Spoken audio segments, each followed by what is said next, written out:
हक़ मालूमात कानून के तहत इंकशाफ हुआ है कि मुंबई की लाइफलाइन कही जाने वाली लोकल ट्रेन्स में गुज़िश्ता 6 बरसों में मोबाइल चोरी की वारदात में इजाफा हुआ है।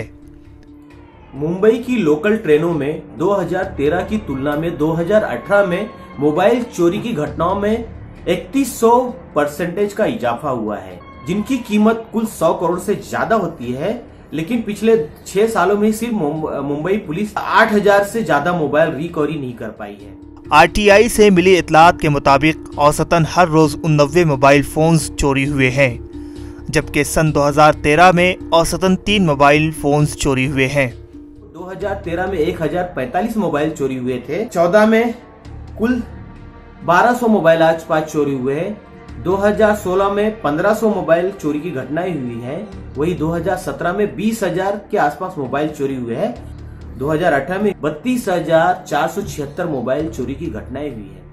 रिले पुलिस ने 59,000 से ज्यादा मोबाइल चोरी की शिकायतें दर्ज की हैं। चोरी हुए मोबाइल फोन्स की कीमत 1 अरब रुपए बताई जा रही है। करोड़ों का मोबाइल चोरी होता है, लेकिन मुंबई GRP उनको हासिल करने में नाकाम रहा है। कि जो मोबाइल चोरी होते हैं यूपी के कई देशों शहरों में बेचे जाते हैं, यहाँ तक कि नेपाल और भूटान में भी इन मोबाइल को बेचा जा रहा है।